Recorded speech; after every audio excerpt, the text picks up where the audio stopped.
아멘. 하나님께 영광의 박수 올려드리겠습니다. 하나님이 사랑하시는 우리 희산동교 성도님들, 지난 한 주간 동안 평안하셨습니까? 평안하셨어요? 오늘은 이제 부활에 대해서 다루고 있는 15장의 마지막 구절을 우리가 이제 살펴보도록 하겠습니다. 이 마지막 구절을 보면 시작하는 단어가 이 그러므로 이렇게 시작하고 있는데요. 이 그러므로는 그냥 일반적인 그러므로가 아니라 사실 중요한 그러므로다, 이렇게 말들을 합니다. 왜 이것을 이제 중요한 그러므로 이렇게 말을 하느냐면은 이러한 중요한 그러므로가 로마서에서도 나오고 있는데, 그거를 보면은 우리가 좀 이해를 할 수 있습니다. 로마서 12장을 보면은 여기 보면 그러므로가 나옵니다. 이 그러므로도 굉장히 중요한 그러므로인데요. 로마서를 크게 두 개로 나누게 되면은 로마서 1장부터 11장까지를 하나로, 그 다음에 12장부터 16장까지를 하나로, 이렇게 두 부류로 나누게 됩니다. 11장까지는 복음에 대해서 설명을 해주고 있습니다. 복음은 이러한 것이고, 복음은 이렇게 영화로운 것이고, 이러한 놀라운 일을 우리에게 이루어주는 것이다 라는 사실을 1장부터 11장까지 쭉 설명을 하고 나서 12장부터는 그러므로 우리가 어떻게 살아야 하는가에 대한 삶을 얘기하고 있는 겁니다. 그래서 이 그러므로를 기점으로 해서 앞에는 어떠한 정보와 어떠한 사실에 대해서 알려지고, 그러므로를 중심으로 해서 뒤에는 이렇게 살아야 된다라는 말을 해주고 있는 것입니다. 그래서 이 그러므로는 앞으로 이렇게 살아야 된다라는 사실을 알려주는 바로 그러므로의 삶을 알려주는 것입니다. 고린도전서도 똑같습니다. 고린도전서 우리가 살펴봤던 15장 말씀도 1절부터 57절까지는 부활에 대한 정보와 지식을 우리에게 쭉 알려줍니다. 이것을 통해서 어떻게 하는가요? 믿는 거죠. 알게 되고 믿게 되고 확신하게 되는 게 바로 이 57절까지 말씀입니다. 그리고 이제 58절에 어떻게 되는 거예요? 그러므로 라고 이렇게 말하는 거죠. 그러므로 이렇게 살아야 됩니다 라는 사실을 알려주고 있는 겁니다. 그러니까 부활에 대해서 알고 믿는 것에서 끝나면 안 된다. 거기서 끝나는 게 아니라 반드시 그러므로의 삶이 나와야 된다라는 겁니다. 그래서 우리가 알죠. 그 다음에 그러므로 이렇게 살아가야 된다라는 바로 이 그러므로의 삶을 우리에게 알려주고 있습니다. 예수님도 이 그러므로의 삶, 그러니까 말씀을 듣고 알고 깨닫게 되는 것, 여기서 멈추는 게 아니라 그러므로 앞으로 어떻게 살아야 되는가, 여기에 대해서도 굉장히 중요하게 말씀하셨는데요. 예수님의 가르침 중에서 두 종류의 집에 대한 가르침이 있습니다. 한 집은 반석 위에 지은 집이었고, 또 다른 한 집은 모래 위에 지은 집이었습니다. 평소에는 두 집이 다 똑같아 보여요. 그런데 바람이 불고 비가 나고 그 다음에 홍수가 나게 됐을 때는요, 이 두 집 중에 한 집, 모래 위에 지은 집은 무너지게 되고 반석 위에 지은 집은 무너지지 않게 된다라는 사실을 주님께서 말씀해 주셨습니다.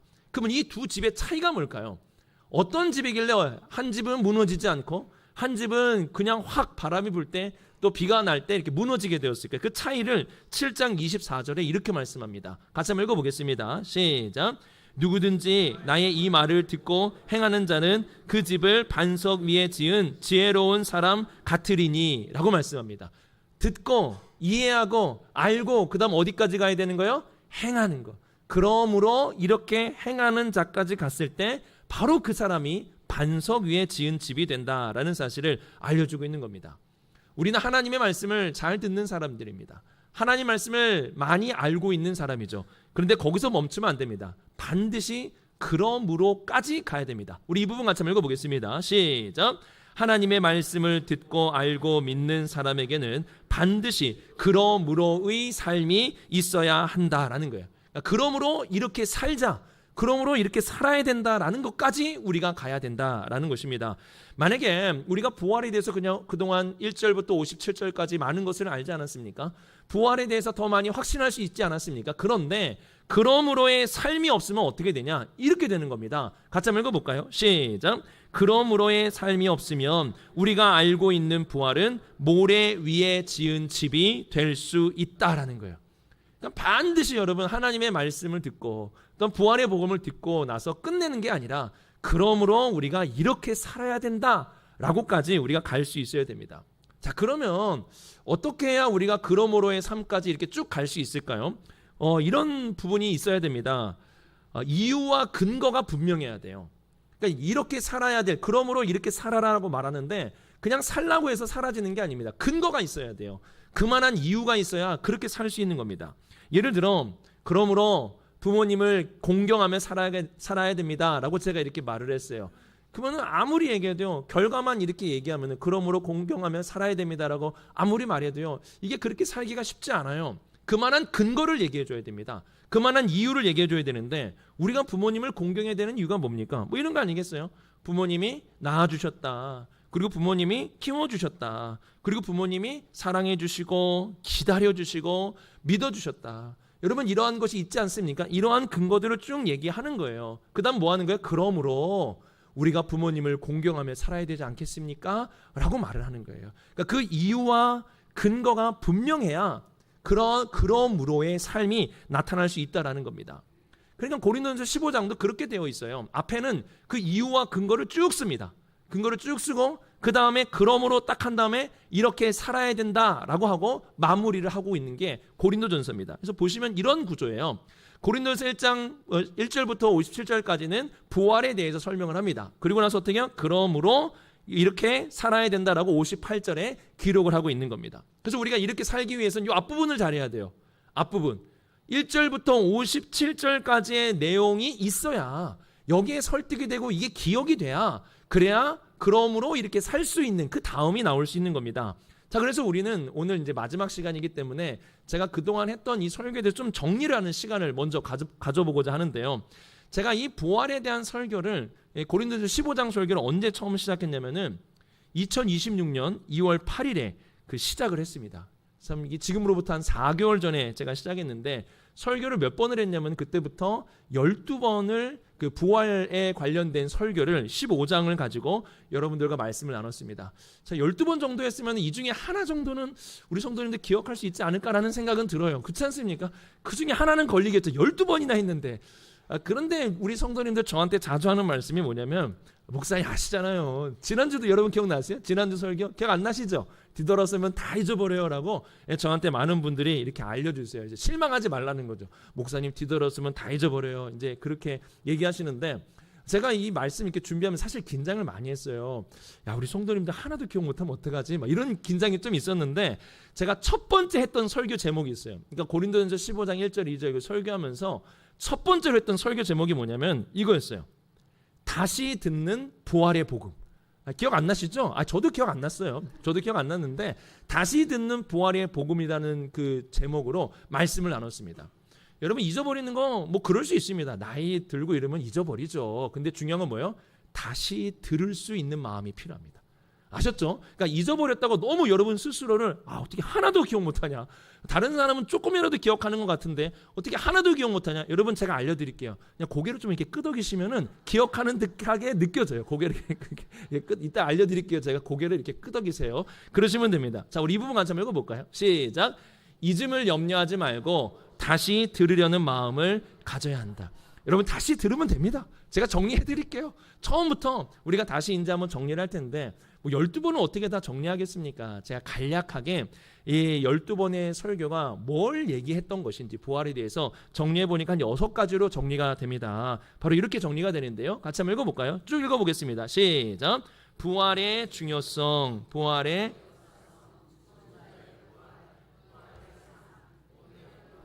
우리 부활의 확신, 이렇게 6개로 딱 이렇게 정리가 됩니다. 이 6개로 정리가 되는데요. 벌써부터 저런 걸 했나라고 이제 여러분 표정이 이제 그런데, 자, 이제 알려드릴게요. 고개 이렇게 끄덕이시면 된다 그랬어요. 첫 번째, 이 부활의 중요성에 대해서 우리가 이제 그 처음으로 이제 살펴봤는데, 그때 이런 말씀을 함께 나눴어요. 맨 위에 거 같이 한번 읽어보겠습니다. 시작. 너희가 받은 것은 또 그 가운데 선 것이라. 이 말씀 드리면서 제가 부활은 우리의 신앙의 토대가 된다, 그 위에 우리가 선 것이다라고 말씀을 드렸고, 또 아래 것도 읽어보겠습니다. 시작. 그로 말미암아 구원을 받으리라. 부활의 복음을 믿음으로 우리가 구원을 받는다라는 사실을 말씀을 드렸습니다. 그래서 부활은 뭐냐? 너무 중요해요. 우리 신앙의 토대와 구원이다. 그러니까 우리의 신앙의 토대가 부활이고, 구원의 이 내용이 바로 이 부활이라는 사실을 알려주고 있습니다. 그래서 제가 그때 말씀드리기로는 전 세계 어디를 가도 부활의 복음은 똑같다라고 말씀드렸어요. 누구도 바꿀 수 없어요. 왜냐하면 토대이기 때문에 그래요. 그리고 구원과 관련되기 때문에 어떤 교회가 자기 마음대로 바꿀 수 있는 것이 아닙니다. 그래서 바울이 나나 그들이나 이같이 전했다 라고 말씀하면서 부활의 복음은 변하지 않는 것이다. 그만큼 중요하고 또한 우리의 토대가 되고 구원의 핵심이 되는 것이다라는 사실을 살펴봤습니다. 이것은 이제 첫 번째 시간에 우리가 살펴봤고요. 그 다음에는 이제 부활의 역사성을 살펴봤습니다. 이 부활의 역사성에서 중요한 표현이 있는데요. 그게 뭐냐면 바로 우리 같이 한번 옆에 읽어볼까요? 시작. 보이셨나니. 부활은 뭡니까? 보이신 사건이에요. 근데 한 사람에게만 보였다면은 아마 이거를 환상이다 또는 꿈이다 이렇게 치부가 될 수 있었을 것입니다. 그런데 이 기록을 보면 어떻게 말씀합니까? 우리 같이 한번 읽어볼까요? 시작. 그 후에 500여 형제에게 일시에 보이셨나니 그 중에 지금까지는 대다수는 살아있고 어떤 사람은 잠들었으며 라고 말씀하고 있습니다. 그러니까 500여 형제에게 일시에 보이신 사건이 고린도 교회 성도들도 잘 알고 있었다라는 사실입니다. 그래서 부활은요 여러분 환상이 아니에요. 부활은 누군가가 꾸며내는 말이 될 수가 없습니다. 부활은 뭡니까? 실제 이 땅에 일어난 사건이라는 거예요. 그래서 교회에 나타난 놀라운 변화가 있었는데 그 변화가 뭐냐면은 바로 오직 예수님만 주가 되셨다라는 사실입니다. 그러니까 누구도 그 주의 자리에 올라갈 수가 없었어요. 심지어는 예수님의 동생이었던 야고보조차도 예수님을 주라고 불렀지 그 자신이 주님의 자리에 올라가지 않았다라는 사실입니다. 왜 그렇습니까? 먼저 부활하신 그분만이 교회의 주가 되신다라는 거예요. 여러분 이거를 잘 구분하셔야 됩니다. 어떤 교회를 갔는데 예를 들어서 그 교회 가니까 주가 목사님도 주 같고 누구도 주 같고 이러면은 빨리 그 교회를 나오셔야 됩니다. 왜 그렇습니까? 거기는 교회가 될 수 없는 것. 교회는 부활하신 주님만이 딱 그 한 분만이 주님이 되는 것. 그것이 바로 교회가 됩니다. 왜요? 예수님만이 먼저 부활하셨기 때문에 교회는 예수 그리스도만이 우리의 주님이시다라는 이러한 신앙 고백을 가지고 살아가게 되었다라는 사실을 말씀을 드렸습니다. 그래서 부활은요, 그 누군가가 꾸며내거나 환상을 보거나 꿈을 꾼 게 아니라 실제로 이 땅에 일어난 사건이었다라는 것을 살펴봤습니다. 자, 그 다음으로 이제 우리가 살펴본 게 죽은 자의 부활입니다. 이게 이제 고린도전서 15장이 어떻게 보면은 큰 문제였거든요. 어떤 문제였냐면은 그래 예수님의 부활은 이렇게 증거가 많으니까 예수님의 부활을 목격한 사람이 많으니까 그래 예수님의 부활은 믿는다 이거예요. 근데 문제는 뭐예요? 우리는 아닌 것 같은 거예요. 이게 문제였어요. 예수님의 부활은 믿는데 우리는 아닌 것 같다라는 겁니다. 그래서 죽은 자의 부활은 그러니까 우리가 이제 죽게 되면은 우리에게는 부활이 없다라고 말하는 그러한 사람들이 고린도 교회에 있었다라는 거예요. 그래서 이제 바울이 뭐라 그럽니까? 죽은 자의 부활이 없으면은 이러한 일이 있고 이러한 일이 있고 이러한 일이 있고 계속 문제가 커진다. 그래서 제가 도미노 막 보여드리면서 하나 무너졌더니 쫙 무너지더라. 막 그런 것도 이제 보여드렸거든요. 고개 한번 끄덕여 주시겠어요? 지금 다들 처음 듣는 것처럼. 아유 내가 지금 긴장이 돼요. 이거 큰일 났는데 이거 근데 뒤로 갈수록은 좀 들어보신 게 나올 거예요. 왜냐하면은 이거 12주 전이에요. 11주 전, 10주 전 이러니까. 자, 주여. 자, 우리 한번 해보겠습니다. 자, 그래서 어떻게 됩니까? 바울이 죽은 자의 부활이 없다면은 헛되다. 우리가 믿는 것도 헛되다. 그리고 누가 제일 불쌍하냐면 우리가 제일 불쌍한 사람이다. 이렇게 얘기를 했습니다. 우리가 믿는 게 왜 헛됩니까? 죽음으로 끝나잖아요. 그럼 뭔 소용이 있습니까? 우리가 믿는 게 아무 소용 없는 거예요. 그러니까 헛되다라고 말하고 우리가 진짜 불쌍하다. 이 시간에 졸리고 좀 쉬고 그 다음에 뭐 재밌는 것도 즐길 수 있는데 이 시간에 여러분 모이셨잖아요. 왜 모였어요? 부활이 있기 때문에 모인 거란 말이에요. 근데 부활이 없다면은 여기에 나오는 여러분들이 제일 불쌍한 사람이라는 사실을 알려주는 거 아니겠습니까? 그런데 바울이 뭐라 그럽니까? 부활이 없으면 이러한 일이 있는데 부활이 있다 이거예요. 그래서 20절에 이렇게 말씀합니다. 같이 한번 읽어보겠습니다. 시작. 그러나 이제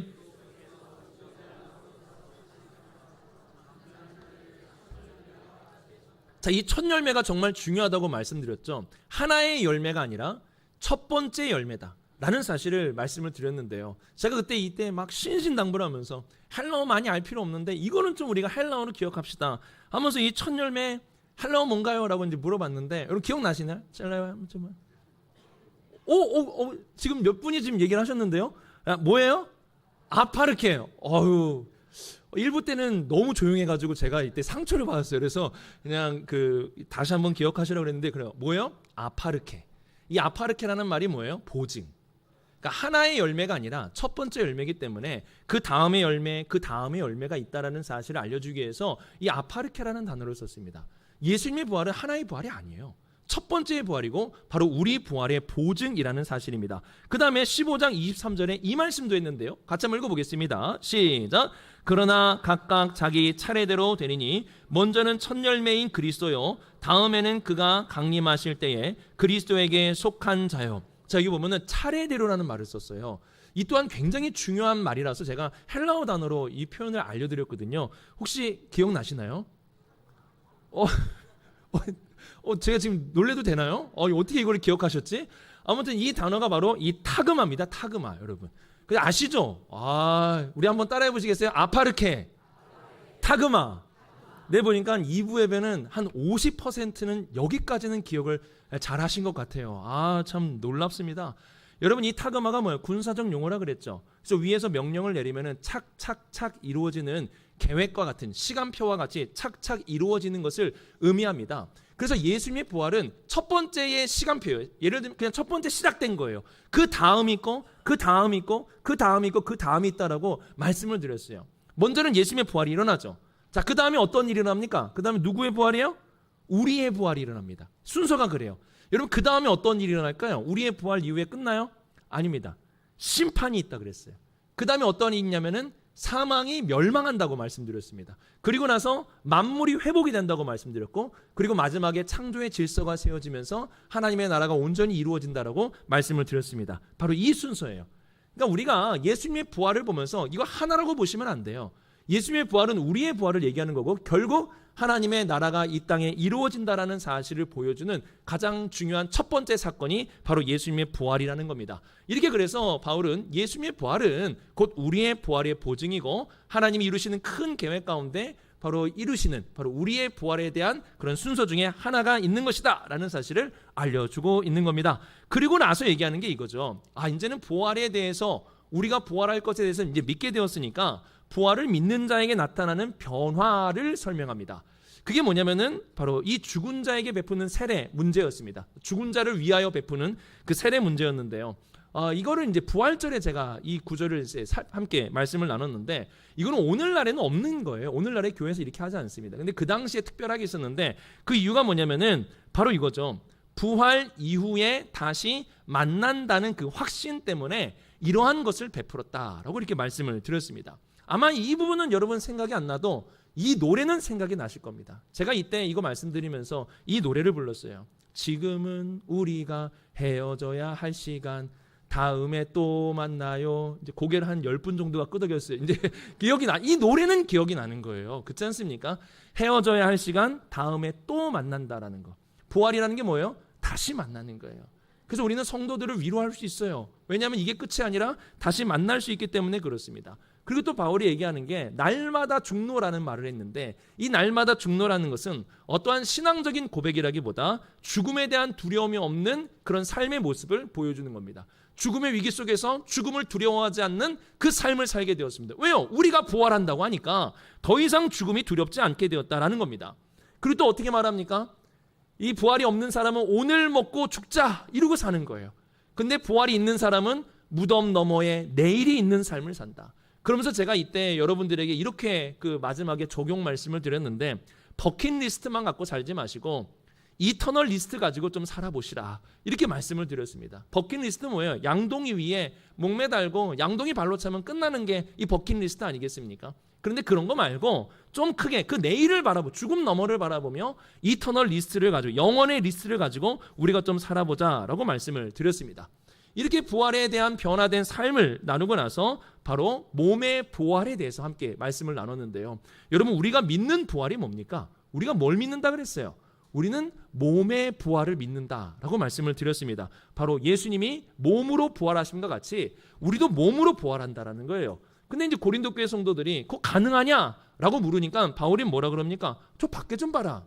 씨앗이 심어지고 새로운 형태의 몸으로 나타나지 않느냐. 이 자연 만물이 몸의 부활이 가능함을 얘기하고 있다. 또 우리 하나님을 봐라. 그분은 창조하시는 분이시다. 먼지와 같은 것에서 이런 사람의 형상을 만드시는 분이 우리 하나님이시다.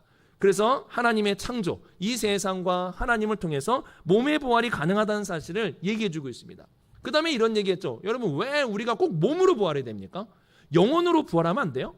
영만 부활하면 괜찮지 않습니까? 왜 꼭 몸으로 부활해야 됩니까? 거기에 대해서는 제가 사도신경으로 설명을 드렸습니다. 우리 같이 한번 사도신경 고백을 해보겠습니다. 옆에 거 시작. 죄를 사하여 주시는 것과 몸이 다시 사는 것과 영원히 사는 것을 믿사옵나이다. 이 죄사함 때문에 그래요. 죄가 우리를 완전히 소멸시키는 것이 이 죄라고 하지 않았습니까? 근데 예수께서 십자가에 죽으시고 부활하심으로 죄 사함이 이루어졌다는 사실을 우리에게 보여주셨어요. 그래서 우리가 꼭 몸으로 부활해야 되는 이유는 바로 이 죄의 세력, 죄로부터 우리가 사함을 받았다는 사실을 분명하게 보여주기 위해서 하나님은 우리의 몸을 부활시키신다는 사실을 말씀을 드렸습니다. 그리고 나서 이제 2주 전에 두 번째 전에 제가 이 말씀 드렸는데, 부활의 몸의 형태가 어떤 형태냐, 그러면서 불연속성과 연속성 말씀을 드렸습니다. 불연속성 뭡니까? 썩어질 몸이 썩지 아니할 몸으로 바뀐다라고 말씀을 드렸습니다. 하나님의 나라가 썩지 않기 때문에 썩지 아니할 몸으로 하나님께서 우리를 바꿔주신다. 그 다음에 연속성, 우리는 사라진다 그랬어요? 사라지지 않는다 그랬어요? 사라지지 않습니다. 여러분은 존재하는 거예요. 나는 소멸하지 않아요. 그래서 뭐라 그래요? 입는다라고 말하잖아요. 부활의 몸을 입는다. 나는 없어지는 게 아니다. 바로 이러한 변화와 입음에 대해서, 불연속성과 연속성에 대해서 살펴봤습니다. 이렇게 몸의 부활에 대해서 너무 우리가 또 집중하다 보면은 지금 있는 몸에 대해서 부정하게 생각할 수 있는데요. 제가 그때 이런 말씀 드렸죠. 이 몸은 뭐라 그랬습니까? 이 몸은 그렇잖아요. 선물이라고 제가 말씀드렸죠. 그렇죠? 선물. 그다음에 부활의 몸은 소망이라고 말씀드렸어요. 이게 3주 전 설교예요. 그러니까 잊어버릴 만도 합니다. 예, 그리고 지금은 뭐라 그랬어요? 지금은 선물, 미래는 소망, 이렇게 말씀을 드렸습니다. 그래서 지금을 너무 부정하게 생각하시면 안 돼요. 선물로 주어진 것이고, 이 몸을 가지고 부활의 몸에 대한 소망을 가지고 우리가 살아갈 수 있어야 된다. 그래서 그때가 좋았는데 너무 그러고 살지 말라고 그러셨죠. 그때가 더 좋을 것이다 라는 마음을 가지고 우리가 살아갈 수 있어야 됩니다. 이런 말씀을 드렸고, 그리고 이제 지난 시간에 어떻게 예수님이 부활하셨는데 우리의 부활에 대해서 이렇게 확신할 수 있느냐에 대해서 말씀을 드렸죠. 이유는 말씀이 이루어지기 때문에 그렇다라고 알려드렸습니다. 우리 같이 한번 읽어보겠습니다. 시작. 사망을 삼키고 이기리라는 하나님의 말씀이 이루어질 것을 확신. 그러니까 말씀을 믿은 거죠. 예수님이 먼저 일어난 부활을 바라보면서 하나님이 우리의 부활을 일으키신다라고 말씀하셨으니까 그 말씀이 이루어지겠구나라고 바울은 그 말씀을 믿음으로 확신하여 우리의 부활을 선언한 것입니다. 그래서 먼저 일어난 예수님의 부활을 보고 말씀이 이루어질 것을 확신하면서 우리의 부활을 바라보게 된 것입니다. 자, 여기까지예요. 여기까지가 1절부터 57절까지입니다. 자, 이거를 이제 하나로 제가 한 페이지로 이제 정리를 했는데 우리 같이 한번 읽어보도록 하겠습니다. 시작. 부활은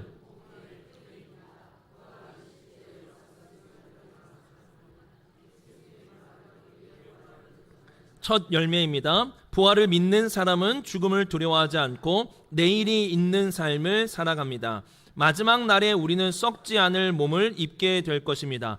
말씀대로 사망은 결국 삼켜지고 하나님께서 우리 주 예수 그리스도로 말미암아 우리에게 부활의 승리를 주실 것입니다. 아멘. 여기까지가 57절. 그리고 끝나요? 아니요. 그러므로가 나오는 거예요. 이렇게 쭉 하고 나서 아멘 하는 사람들에게 그러므로 이제 이렇게 살아야 된다는 사실을 알려주는 겁니다. 그래서 우리 58절, 이런 관점으로 58절을 읽으시면 되겠습니다. 우리 같이 한번 읽어보겠습니다. 시작. 그러므로 내 사랑하는 형제들아, 견실하며 흔들리지 말고 항상 주의 일에 더욱 힘쓰는 자들이 되라. 이는 너희 수고가 주 안에서 헛되지 않은 줄 알미라. 아멘. 여기서 우선 중요한 것은요, 그러므로 바울이 고린도 교회 성도들을 내 사랑하는 형제들아라고 불렀다라는 거예요. 이전의 말씀을 한번 찾아보세요. 형제들아라고 부른다든지 내 사랑하는 자들아라고 부른다든지 이 두 가지가 따로따로 나옵니다. 따로따로. 그런데 이게 이제 부활에 대해서 이제 말할 때 마지막에 뭐라고 하는 거예요? 이 두 가지를 합쳐서 말하는 거예요. 형제들아도 사랑이 담긴 말이거든요. 또 내 사랑하는 자들도 사랑이 담긴 말이에요. 그러니까 사랑과 사랑을 듬뿍 담아가지고 지금 이 말을 하고 있는 거예요. 그러니까 애정을 많이 담아가지고 이 말을 하고 있는 거죠. 그러니까 이런 거예요. 여러분이 정말 사랑하는 사람이 있으세요? 정말 사랑하는 그 사람이 있으세요? 그 사람에게 마지막으로 이렇게 살아야 된다라고 말을 한다면 여러분 어떤 말 해주시겠어요? 정말 내가 사랑하는 사람에게 그러므로 이렇게 우리가 살아야 된다라고 말을 해준다면 어떤 말 해주시겠어요? 지금 그 말인 거예요. 바울이 정말 사랑하는 고린도 교회 성도들에게 부활에 대해서 얘기 쫙 하고 정말 사랑하는 마음으로 그러므로 우리 이제 이렇게 살아야 된다라고 말하는 게 바로 58절이라는 거예요. 바울이 뭐 얘기하냐? 두 가지 딱 얘기합니다. 이렇게 살자, 두 가지. 우리 같이 한번 읽어보겠습니다. 1번 시작. 견실하고 흔들리지 말고 살라. 2번도 읽어보겠습니다. 시작. 주의 일에 더욱 힘쓰면서 살라. 이 두 가지예요. 부활을 믿고 부활을 확신하는 사람들은 견실하고 흔들리지 말고 살라는 겁니다. 그래서 여기에 견실하고 흔들리지 말고 라고 이렇게 되어 있는데요, 여기서 이 견실이라는 말은요, 이런 이미지를 떠올리시면 됩니다. 견실은 바로 나무가 있는데 뿌리를 쫙 내려가지고 꽉 거기에 이제 뿌리를 내리고 있는 상태. 그래서 흔들리지 않고 그 아래에 딱 버티고 있는 그 상태, 이게 견실이에요. 견실하라는 거예요. 그 다음에 흔들리지 말고, 이거는요 아메타키네토이라는 이 헬라어인데요, 이 단어가 사실은 세 가지 단어가 합쳐져 있는 겁니다. 그래서 여기 보면은 그 키네오라는 단어는 움직이다라는 뜻이에요. 움직이다. 그리고 메타가 붙으면은요 이게 좀 강화돼요. 움직임이 강화가 됩니다. 여기에다가 뭘 붙인 거예요? 부정어를 딱 붙였어요. 그래서 아메타 키네토이라는 이 단어가 딱 생기게 된 건데 뭐예요? 막 움직이려고 하는데 그거를 못하게 딱 부정하는 거예요. 그래서 이거를 좀 이렇게 그 좀 번역을 좀 직역을 해보면은 움직여지지 않는, 그러니까 움직이지 않는 거예요. 움직여지지 않는, 그리고 옮겨지지 않는, 뭐 이런 의미가 여기 그 흔들리지 말고의 뜻이라고 할 수 있습니다. 그래서 새 한글 성경에는 아주 이렇게 번역을 생동감 있게 했는데 이렇게 번역했습니다. 꿈쩍도 하지 마십시오. 이렇게 딱 번역했어요. 그러니까 꿈쩍도 하지 말고 뿌리를 잘 내려가지고 거기에서 꿈쩍도 하지 말라고 말씀하고 있습니다. 중요한 거는 어디에서 뿌리를 내리고 어디에서 꿈쩍도 하지 말라고 말하는 걸까요? 바로 1절부터 57절까지 얘기했던 바로 부활입니다. 그러니까 부활에 대해서 꿈쩍도 하지 말고 부활에 대해서 움직이지 말고 거기에서 있으라고 지금 말씀하고 있는 겁니다. 자, 우리 옆에 거 같이 한번 읽어보겠습니다. 시작. 부활을 단단히 붙잡고 흔들리지 마십시오 라고 말하는 거예요. 그러니까 이 부활에 대해서는 흔들리면 안 된다는 거예요. 조금이라도 아주 뿌리를 깊게 내려가지고 딱 붙잡고 있어야 된다라고 말하고 있습니다. 왜 그렇습니까? 우선 부활이 너무 중요해요. 아까 말씀드렸듯이 부활은 우리의 신앙의 토대와 구원과 연관성이 되는 겁니다. 그래서 부활이 흔들린다는 것은요, 여러분, 내가 부활을 잘 못 믿겠어요. 이게 얼마나 위험한 것이냐면은 우리의 뿌리가 흔들리는 거예요. 이 뿌리가 지금 흔들리고 있는 거예요. 가지는 좀 잘려도 돼요, 여러분. 바람이 불 때 잎사귀가 좀 떨어져도 돼요. 다음 해에 나지 않습니까? 그런데 뿌리가 흔들리는 것은 이건 심각한 문제라는 거예요. 그만큼 이 부활이 중요하기 때문에 조금이라도 흔들려서는 안 된다라고 말하고 있습니다. 심지어 15장 2절에는 이렇게 말씀하고 있는데요, 같이 한번 읽어보겠습니다. 시작. 헛되이 믿지 아니하면 그로 말미암아 구원을 받으리라. 헛되이 믿으면 안 된대요. 헛되이. 이 헛되이 믿으면 안 된다라는 말이 수박 겉핥기식으로 부활을 이해해서는 안 된다는 거예요. 뭐 이게 맞겠지, 저게 맞겠지, 그러면 안 돼요. 헛되이 믿으면 안 된다라는 거예요. 이거 헛되이 믿지 말라는 게 마치 이런 느낌이에요. 내 손에 잡힐 수 있도록 부활을 우리가 알고 믿어야 된다는 겁니다. 그만큼 분명하게 우리가 부활에 대해서 알아야 된다는 거예요. 그래서 우리는 어떻게 합니까? 1절부터 57절까지 부활에 대한 이런 말씀들을 통해서 부활의 확신을 가질 수 있어야 됩니다. 우리 성도님들, 예수님이 부활하심을 믿으십니까? 믿으세요? 그러면 우리도 부활할 것을 믿으십니까? 이 확신이 있어야 돼요. 확신. 이 확신이 있어야 되고, 여기서 한 걸음 더 나가야 됩니다. 어디까지 가야 되냐? 어떠한 상황에서도 견고하고 흔들리지 않고 사는 삶까지 가야 돼요. 그러니까 지금 여기서는 우리가 확신이 가능합니다. 근데 어떻게 해요? 세상으로 나가는 순간, 교회 밖으로 나가는 순간 부활을 믿는 사람을 보기는 어려울 겁니다. 그들은 부활과 다른 삶을 살아요. 부활과 다른 이야기를 합니다. 그러니까 그 이야기를 들으면 흔들릴 수밖에 없어요. 죽음에 대해서도 다르죠. 내일이 있는 삶이 아니라 그들은 오늘을 사는 삶, 오늘이 전부인 삶을 살죠. 부활의 날을 바라보지 않고 삽니다. 우리가 나가는 그 세상은 이런 삶을 사는 거예요. 그러면 그 사람들 앞에서 우리가 흔들려서는 안 된다는 거예요. 끝까지 이 부활에 대해서 확신하고 조금 더 흔들리지 말고 견고하게 그렇게 살아가야 된다라고 이렇게 말씀하고 있는 겁니다. 그래서 아까 그 일부 예배 드리고 제가 이렇게 막 힘주어서 말하니까 어떤 분이 나가시면서 저한테 이렇게 인사하고 가셨어요. 목사님, 부활이 박혔습니다 라고 말씀하시더라고요. 부활이 박혔대요. 그래서 야, 이게 조금은 저렴하지만 좋은 표현이다. 아예 박혀버렸대요. 이 부활이 박혀버렸다고. 그러니까 여러분, 그 정도로 어떠한 바람이 불고 어떠한 상황 속에서도 다른 건 몰라도 이 부활에 대해서는 흔들리지 않고 견고하게 우리가 살아가야 된다는 겁니다. 왜 그렇습니까, 여러분? 우리 위에 거 같이 한번 읽어볼까요? 위에 거만. 시작. 예수님의 부활이 분명하다면 우리 부활이 확실하기 때문에. 그러니까 예수님이 부활하셨고 우리 부활이 확신하다면 어떻게 돼요? 그러므로 굳게 서서 흔들리지 말고 끝까지 이 부활을 붙잡고 우리가 살아갈 수 있어야 된다라고 말씀하고 있는 겁니다. 우리 성도님들, 주님이 다시 오시는 그날까지 우리가 들은 이 놀라운 이 부활에 대해서 굳게 서시고 흔들리지 말고 꽉 붙잡고 살아갈 수 있기를 주님의 이름으로 축복합니다. 흔들리시면 안 되는 거예요. 바로 그거 얘기하는 겁니다. 우리 주황색 글자 같이 한번 읽어보겠습니다. 시작. 부활의 복음을 견실하게 흔들리지 말고 살라라는 사실이에요. 꽉 붙잡고요, 견실하고 흔들리지 말고 이 부활의 복음을 붙잡고 살라라고 말씀하고 있습니다. 자, 두 번째는 주님의 일에 더욱 힘쓰면서 살라는 건데요, 우리 다시 한번 이 말씀 읽어보겠습니다. 시작. 그러므로 내 사랑하는 형제들아, 견실하며 흔들리지 말고 항상 주의 일에 더욱 힘쓰는 자들이 되라. 이는 너희 수고가 주 안에서 헛되지 않은 줄 알미라 라고 말씀합니다. 먼저 이 주의 일에 대해서 우리가 좀 생각을 해봐야 되는데요, 주의 일, 이게 여러분 뭘까요? 주의 일, 참 모호한 것 같아요. 주의 일. 근데 여러분 한번 이렇게 생각해 보세요. 성목사가 하는 일은 뭡니까? 제가 하는 일 뭐예요? 여러분 다 아시죠? 뭐 합니까? 먼저 기도해야 되고, 그 다음 또 뭐 하죠? 말씀도 준비해야 되고, 설교도 해야 되고, 그리고 성경 공부도 해야 되고, 그 다음에 또 뭐 하죠? 신방도 해야 되고, 뭐 기타 뭐 여러 가지가 있지만 이런 것이 중점적으로 제가 하는 일 아니겠습니까? 여러분 다 아시죠? 그러니까 성목사가 하는 일 딱 아시죠? 마찬가지로 주님께서 이 땅에 하셨던 일을 생각해 보세요. 주님이 이 땅에서 어떠한 일을 하셨는지를 생각해 보면은 주님이 하신 일이 무엇인지 우리가 알 수 있습니다. 제가 좀 찾아보니까 이런 일들을 하셨더라고요. 우리 쭉 한번 읽어볼까요? 아래 거. 시작. 천국 복음 전파, 사람을 세우심, 사랑하심, 섬겨주심, 하나님의 뜻에 순종하심. 이러한 일들, 더 많은 일들을 하셨지만 이러한 일을 하셨어요. 자, 그러면은 우리에게 주님의 일을 하라 라고 말씀하셨다면 우리도 뭐 하는 거예요? 이러한 주님의 일을 재현할 수 있어야 됩니다. 삶 가운데 어떻게 재현합니까? 천국 복음을 전파해야죠. 우리의 말로, 우리의 행함으로. 이게 우리가 해야 될 주님의 일입니다. 또한 사람을 세우는 거예요. 이거는 교회를 세우는 겁니다, 여러분. 우리 비산동교회를 세우는 것도 뭐예요? 이거 주님의 일이에요. 하나님이 여러분들에게 주신 은사를 가지고 교회를 세우는 겁니다. 또한 사랑하는 거예요. 여러분, 사랑도 일이라는 거 아십니까? 주님의 일이에요. 서로 사랑해 주는 것도 주님의 일이고, 그 다음에 섬기는 것도 뭐예요? 주님의 일이에요. 낮아지세요.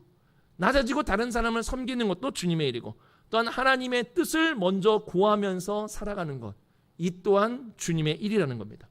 우리는 이 세상을 살아가면서 이러한 주님의 일을 할 수 있어야 됩니다. 근데 바울이 뭐라고 얘기하냐? 그냥 주님의 일을 하라고 말하지 않고, 우리 주황색만 한번 읽어볼까요? 주황색 쪽만. 시작. 항상 주의 일에 더욱 힘쓰는 자들이 되라. 그냥 하라고만 해도 힘든데 더욱 힘쓰라고 말씀하고 있는 거예요. 얼마나 부담이 됩니까? 근데 이거 원어 보잖아요. 더 부담됩니다. 이 헬라어 이게 보니까요, 이 뜻이요, 풍성하다, 넘치다, 넉넉하다, 이런 뜻이에요. 어떤 학자는요, 과할 만큼이라고도 번역을 하기도 합니다. 과할 만큼 해라. 그러니까 주님의 일을 하는데 어떻게 하는 거예요? 풍성하게 하라는 거예요. 주님의 일을 하는데 넘치게 하라는 거예요. 주님의 일을 하는데 넉넉하게, 그리고 과할 만큼 하라는 거예요. 이러니까 더 부담이 됩니다. 야, 이거 어떻게 주님의 일을 할 수 있을까라는 그런 마음이 들게 되는데요. 여러분, 이거 오해하시면 안 돼요. 많이 하라는 거 아닙니다, 이 말. 그러니까 더욱 풍성하게 하라는 거, 많이 해야 된다, 이렇게 생각하시면 오해예요. 여러분, 이 페리세우오라는 이 단어가요, 사실은 누가 많이 사용하시는 단어냐면은 바로 하나님이에요. 하나님이 우리에게 베풀어 주시는 게 뭐예요? 요 페리세우 아니에요?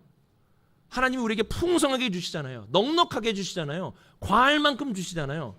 그러면 이거를 받은 사람답게 주님의 일을 하라는 거예요. 그러니까 주님의 그 풍성한 은혜를 받은 사람답게 더욱 주님의 일을 하라는 거예요. 그러면 여러분 생각해 보세요. 주님의 이 풍성한 은혜를 받은 사람이 어떻게 주님의 일을 할까요? 아마 이렇게 할 겁니다. 많이, 이게 중요한 게 아니라 이렇게 합니다. 억지로 안 해요. 그렇죠? 억지로 안 합니다. 분명히 자발적으로 할 거예요. 그리고 그 가운데 감사함으로 할 겁니다. 그리고 또 은혜로 할 겁니다. 만약에 우리 성도님들 주님의 일을 한다고 하면서 내 마음에 억지가 있다, 불평이 있다. 하지 마세요. 그 주님의 일을 할 수가 없습니다. 주님의 일은 더욱 주님의 일을 해야 되는 거예요. 즉 주님이 베풀어 주신 그 풍성함을 받은 사람이 그 마음을 가지고 자발적으로 감동을 받아서 은혜로 감사로 주님의 일을 하는 겁니다. 이렇게 주님의 일을 하라는 거예요. 우리의 삶 가운데에 주님의 일을 하면서 살라고 지금 이렇게 말씀하고 있는 겁니다. 근데 문제가 뭐냐면은 주님의 일이 쉬운 일이 아니라는 거예요. 주님의 일에 대해서 이렇게 말씀하고 있어요. 너희 수고가, 이 수고라는 단어가 사실은 고통을 수반한 노력을 말합니다. 고통을 수반해요. 그러니까 우리가 주님의 일을 할 때는요, 뭔가 고통스러운 일이 있다 이거예요. 쉬운 일이 아니에요. 그럼에도 불구하고 뭐라 그럽니까? 주님께 받은 그 은혜의 풍성함을 가지고 주의 일을 하라 라고 말합니다. 왜 그러합니까? 왜 우리가 이렇게 해야 됩니까? 우리 주황색 말씀만 읽어볼까요? 시작. 주 안에서 헛되지 않은 줄 알미라. 그래서 그래요. 부활이 있기 때문에 그래요, 여러분. 주 안에서 이 부활이 우리에게 이루어지기 때문에 주님의 일은 결코 헛되지 않은 일이라고 말씀하고 있는 겁니다. 우리 성도님도 한번 생각해 보세요. 우리 어떻게 살아야 됩니까? 이 세상을 살아가면서 우리 뭐 하면서 살아야 됩니까? 제가 볼 때는 적어도 이렇게 살아서는 안 될 것 같아요. 우리 아래 것 같이 한번 읽어볼까요? 시작. 적어도 헛되고 허무하지 않게 살아야 한다. 적어도 우리가 헛되지 않고 허무하지 않게 우리의 인생 살아야죠. 우리의 인생의 끝자락에서 내 인생을 돌아보니까 아유 헛되다. 내가 많은 일들을 했는데 정말 사람들이 볼 때 좋은 일들을 많이 했는데 내 인생의 끝자락에서 내 인생을 딱 한번 돌아보니까 참 허무하네 내 인생이. 이렇게 살아서는 안 된다는 거예요. 적어도 이렇게 살지 말아야죠. 전도서에 보면 이런 말씀이 있습니다. 같이 한번 읽어보겠습니다. 시작. 그 후에 내가 생각해 본즉 내 손으로 한 모든 일과 내가 수고한 모든 것이 다 헛되어 바람을 잡는 것이며 해 아래서 무익한 것이로다 라고 말씀하고 있습니다. 적어도 이런 고백을 하면 안 되죠. 내가 수고한 모든 것과 내 손으로 한 모든 일이 뭔지를 보니까 헛되어 바람이었다. 내가 많은 것을 잡은 줄 알았는데 결국에 보니까 그것 다 바람이었다는 거예요. 여러분 우리 이렇게 살아서는 안 된다는 거예요. 그래서 우리에게 뭐가 필요한 겁니까? 주님의 일이 반드시 있어야 됩니다. 우리 이 부분 같이 한번 읽어보겠습니다. 시작. 주님의 일을 감사함으로 풍성하게 힘쓰며 산다. 주의 일을 반드시 하셔야 됩니다. 왜 그렇습니까? 부활이 있기 때문에. 부활의 날이 있기 때문에 주님의 일은 결코 헛되지 않습니다. 주님께서 이 땅에 주의 일을 하시면서 사시지 않았습니까? 그분의 삶이 어떠했습니까? 끝났습니까? 없어졌어요? 허무함이었습니까? 아니었잖아요. 남았단 말입니다. 손에 잡히는 부활의 몸으로 그분이 다시 살아났다는 사실 아니겠습니까? 그래서 우리 성도님들께 꼭 이렇게 권면을 드리고 싶어요. 우리가 인생을 살 때 마음이 공허할 때가 있어요. 그렇죠? 마음이 또 허무할 때가 있습니다. 그럴 때 우리 성도님도 꼭 기억하세요. 주님의 일을 하세요. 마음이 공허하실 때, 내 삶이 허무함이 느껴지실 때 꼭 주님의 일을 하시기 바랍니다. 그럴 때 우리 손에 잡히는 무언가를 우리가 경험할 수 있게 됩니다. 그리고 또 제가 이렇게 보니까 저희 어머니를 이렇게 좀 이렇게 보는데요. 저희 어머니가 이제 요즘에 좀 이렇게 신나게 많이 사세요. 그러니까 아버지께서 소천하시고 나서 이렇게 신나게 사니까 아들로서는 좀 보기에는 그렇게 좋지는 않아요. 근데 요즘에 굉장히 신나게 많이 사시는데 그 이유가 뭐냐면은 뭐 아버지 없어서 뭐 그렇게 보지 마시고 저희 어머니가 오랫동안 아버지 병수발을 이렇게 드셨어요. 오랫동안. 그래서 거기에 항상 매여 계셨습니다. 항상 매여 계셔서 어머니 말로는 그래요. 주님의 일을 하고 싶은데 못했다라는 거예요. 너무 하고 싶은데 못하는. 왜냐하면은 아버지가 위독하면 바로 가야 되고 이러니까 못하신 거예요. 그래서 늘 옆에 이렇게 붙어 있다 보니까 못했는데 아버지 이제 소천하시고 나서 이제 본격적으로 주님의 일을 하시기 시작했습니다.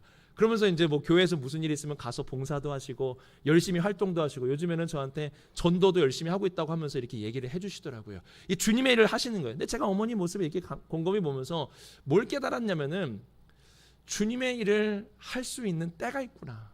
제가 그거를 봅니다. 제가. 그러니까 여러분 뭐 지금도 하면 좋으시죠. 지금도 하면 좋은데 아이들 키우느라 또 내 삶을 이렇게 살아가느라 참 바쁜 일들이 많아요. 우리가 살아가는 세상이. 그런 세상 속에 살다가 어떻게 보면 주님께서 어떠한 때를 주신다라는 거예요.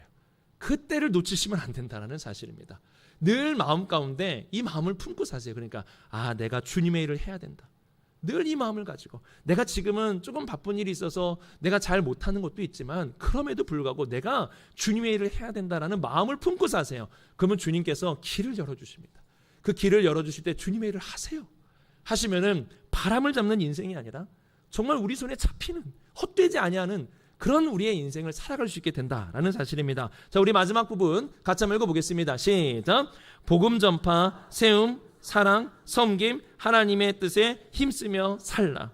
이런 주님의 일에 우리가 힘쓰면서 이 살아갈 수 있어야 하는 것입니다.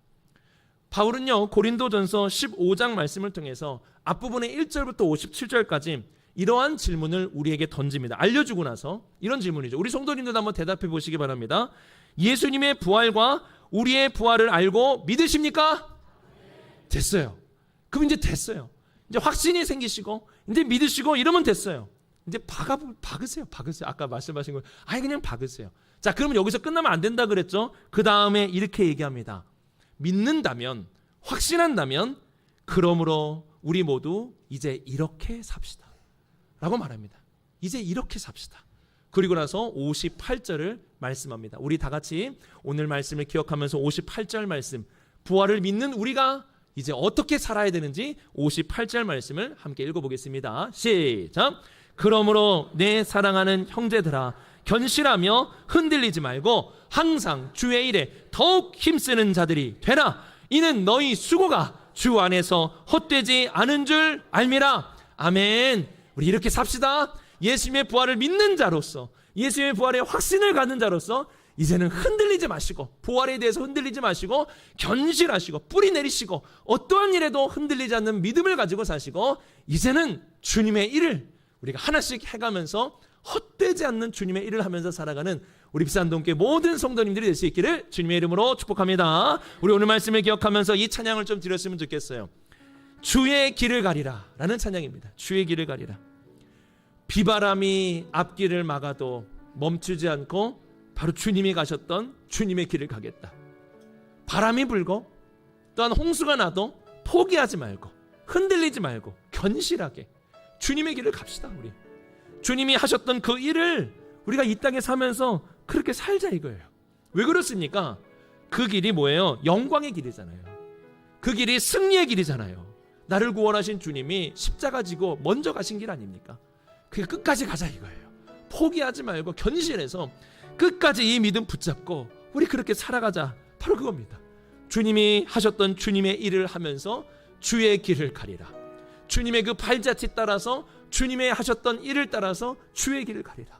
우리 오늘 말씀을 기억하면서 좀 결단하면서 우리 이 찬양을 하나님께 올려드렸으면 좋겠습니다. 우리 결단하면서 찬양합시다. 비바람이 앞길을 막아도 나는 가리 주의 길을 가리라. 함께 찬양하겠습니다.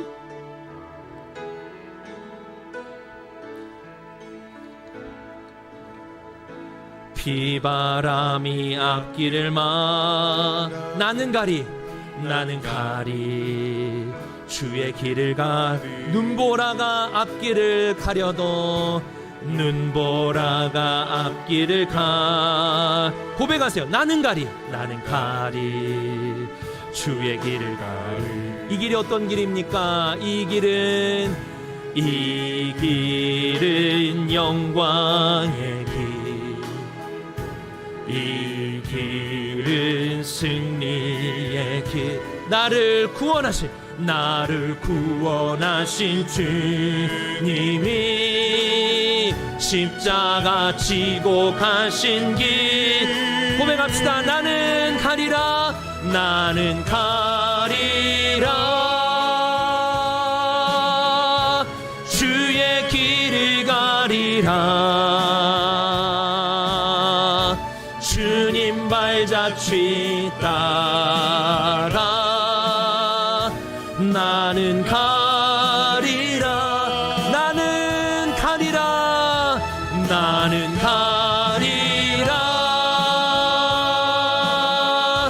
주의 길을 가리라. 주님 발자취 따라 나는 가리라. 나는 가리라 주의 길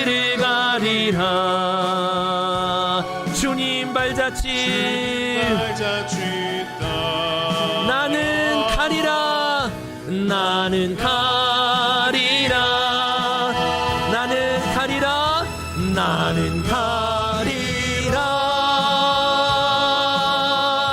주의 길을 가리라 주님 발자취 따라 나는 가리라 살아계신 주 살아계신 주 나의 참된 소망 걱정 근심 전혀 없네 사랑의 주네 갈 길 인도하니 내 모든 삶의 기쁨 늘 충만하네. 아멘. 우리 시간 함께 기도합시다. 흔들리지 않길 바랍니다. 우리 성도님들 견실하기를 바랍니다. 부활에 대해서 흔들리지 않도록 기도합시다. 어떠한 일이 있어도 부활의 소망을 가지고 살아가는 사망을 삼키고 이기리라라는 이 말씀이 이루어질 것을 믿으며 살아가는 우리의 삶이 흔들리지 않도록 기도하시기 바랍니다.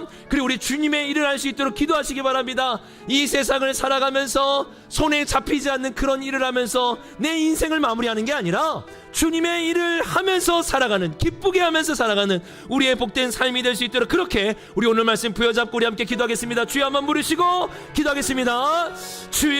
주여, 하나님의 은혜 가운데 우리 모든 성도들의 심령마다 이 시간 부활의 확신과 부활의 소망이 가득하게 하여 주시옵소서. 어떠한 상황에도 흔들리지 아니하는 우리 부활 신앙이 되어서 살아가는 우리 모든 성도들의 삶이 될 수 있도록 역사하여 주옵소서. 어떠한 상황에도 흔들리지 않게 하시고 부활의 확신과 부활의 소망을 가지고 살아가는 우리 모든 성도들 될 수 있도록 역사하여 주옵소서. 흔들리지 않게 하여 주옵소서. 확신을 가지고 살게 하여 주옵소서. 또 하나님, 우리의 삶 속에서 어떠한 일이 있어도 우리가 부활하리라는 주의 말씀이 이루어지라는 이 확신을 가지고 살아서 어떠한 일에도 흔들리지 않게 하시고 헛되지 아니하는 주님의 일을 하며 살아가는 우리 모든 성도들 되게 하여 주옵소서. 주의 일을 하게 하옵소서. 주님의 일을 하게 하옵소서. 헛되지 아니하는 주님의 일을 하며 살게 하여 주옵소서. 이 땅의 삶을 살아가며 주님의 일을 하게 하여 주옵소서. 힘을 주시고 지혜를 주시고 은혜를 주시고 기회를 주시옵소서. 주님의 일을 하며 승리하며 살아가는 우리 모든 성도들 될 수 있도록 그렇게 역사하여 주시옵소서. 함께하신 주님의 은혜에 감사드립니다. 사랑이 많으신 하나님 아버지, 우리가 이 땅의 삶을 살아가며 예수 그리스도의 부활과 우리의 부활과 말씀이 이루어질 것을 바라보며 어떠한 일에도 부활에 대해서 흔들리지 않게 하시고 견실하게 붙잡고 살아가는 우리 모두가 되게 하여 주옵소서. 그래서 그 부활 신앙으로 말미암아 회복되게 하시고 부활 신앙으로 말미암아 우리의 믿음이 더욱 굳세어지는 그런 우리 입산동교회가 되게 하여 주시옵소서. 하나님, 헛되지 않은 일을 하며 살게 하옵소서. 주님의 일에 힘쓰게 하시고 하나님의 은혜에 힘입어 더욱 주의 일에 힘쓰며 살아가는 우리 입산동교회 성도들 되어서 헛된 삶이 아니요 허무한 삶이 아니요 그것이 잡히는 삶, 하나님이 은혜 주시는 삶, 하나님이 복 주시는 그런 주님의 일을 하며 살아가는 우리 모든 성도들의 복된 삶이 되게 하여 주시옵소서. 이 모든 말씀 하나님의 아들 우리 주 예수